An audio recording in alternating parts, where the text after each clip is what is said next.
waxaan aad iyo aad u soo dhaweynayaa shirkan walow aan gadaal ka imid oon soo dibdhacay oo xilli gaaban la ii sheegay haddana shirarka noocan oo kale ah qabsoomidooda muhiimad gaar ay leeyihiin in laga qayb qaato iyo in la garab istaago iyo in la taageerana waa sharci waa caqli waa dhinac walba oo loo cararo ayay sax ku tahay maxaa yeelay wada shaqaynta ayay wax ku hirgalaan canjeerada yareedu saaka aad soo cuntay waxaa ka wada shaqeeyay kumanaan dad ah laga soo bilaabo qofkii miraha laga soo iibiyey gaarigii la soo saaray ninkii beerta qoday kii ku riday miraha kii waraabiyey kii falay kii shimbiraha ka ilaashay kii markii dambe gooyey kii soo qaaday kii geeyey warshadda kii shiiday kii baceeyey kii soo dhoofiyey ilaa iyo halkan ay timid oo ay soo gaadhay gacanta gabadhii maxaan ku dhahay ii sheeg canjeerada samaynaysa intaasaa ka wada shaqaysay marka dhowr xaboo canjeeradu cunto intaasoo bini aadan hadday isugu yimaadeen dowladnimo ka shaqaynteedu waxay u baahan tahay intaa ka fara badan bay u baahan tahay qof walbana kaalin buu ku leeyahay dowladda lidiin sheegahayana waa dadku haddaysan dowladnimada iyaga isu qaadanin wax u dhismahayaa ma jiraan saa darteed waxaan adkaynayaa dowladda in lala shaqeeyo lambarka xiga in dowlad la noqdo waa diin waayo in fowdo la noqdo waa xaaraam ilaahay subxaanahu wa tacaala wuxuu qur-aankiisa nagu amray in la midaysnaado in garbaha la isqabsado in kitaabkiisa la wada qabsado in sharcigiisa loo wada hoggaansamo in la kala dambeeyo liis-adeeco kii shaqo loo diro shaqadiisa lagu tixgeliyo wixii ka tafdheeraadana lala qabto wixii ka hallaabana lala hagaajiyo markaasay wax hagaajiyeen maxaa dhacay natiijada soo baxaysa ee marka dambe dhammaanteen baa manfaceeda iska leh haddii marka la hagrado ama laga garabbaxo ama laga gaabiyo haddee waxaa la yidhi habar karis xun baa la yidhi yana kaal ku leh raalle ahaada dumarkaa cunto kariyaa la yidhiyo hadday raashin ka xumaysadaan waxbay ka cunaysaa weeye macnaheedu wixii marka adigu aad xumaysay dee aday kugu soo laabanayaan waxaa kaloo yidhaahdaan ruqon ninkii kicin lahaa saynta kaga taagan yahay ma kacdo dadweyne marka dowladnimadooda iyagu ku taagan oo aanan bari taaraynin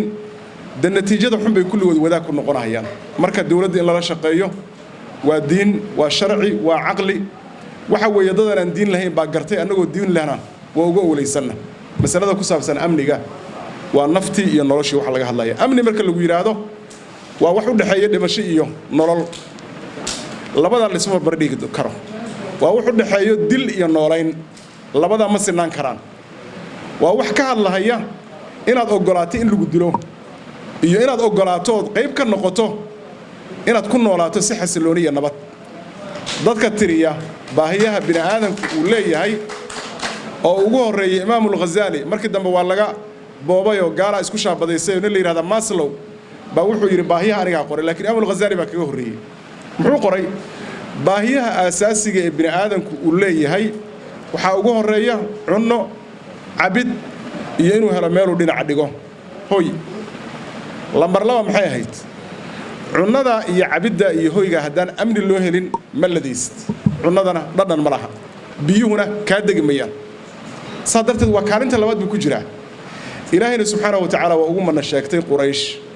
alladii atcamahum min juucin wa aamanahum min khawf alle waa allihii ka quudiyey gaajo kana aamin yeelay cabsi marka cabsida iyo gaajadu cuquubaadka bini aadanka ku dhaca ayay ka mid yihiin in lala diriro laga hortago oo meesha laga saarana waajib weeye cidda marka amnigeenna duulaanka ku ah cidda ka shaqaynayso inaysan amni darro nagu samaynin maaha inay shaqaysanayaane annagay noo shaqaynayaan dadkaa noo shaqaynaya ee u soo jeeda ilaalinta salaamadeenna inaan si wanaagsan oo deggan oo dabacsan oo macaan u seexanno cunnadu inay naga degto dadkaa iyaga markaa ugu yar yihiin shayga nagu leeyihiin waxay tahay waxay naga codsadaan inaan siino markay naga maqan yihiin inaan u duceyno ee ciidanka lagu garab galo in amnigaana sugaan insha Allah tacaala saan soo sheegay dowladnimadu waa dadka ciidanku waxa laga yaabaa inaysan saf ku gali karin wadanka iyo inta amnigiisa la sugayo laakiin shacabkii dowladda ahaa ay arki karaan wax ciidanka indhahooda uusan qaban karin dadka geerida waxa weeye horseedka ka ah ee gablanka iyo guriga ba ay la ordahaya qofku markuu arko waa inuusan dhihin haddaad ka hadasho adaa lagu qabanaya ama adaa wax lagu yeelayaa qofka waa mufsid waa mujrim oo qof alla ka furtay dalku wuxuu dawlad u leeyahay waxaasoo kale in la qabto way kaasoo kale inuu xabsi ku jiray ahayd ma garanaysaa ama intuusan xabadda ridin in looga hormaray ahayd waayo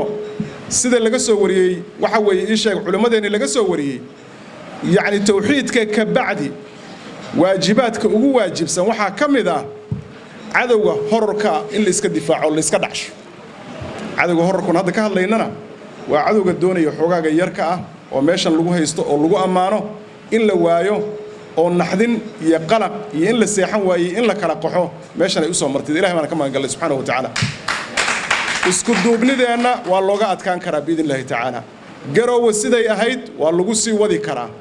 haddii laakiin meel hoose wax laga eego fursadda waxaan siinaynaa iyaga yaan la siinin fursadda biidnillaahi tacaala ilaahayna agtiisana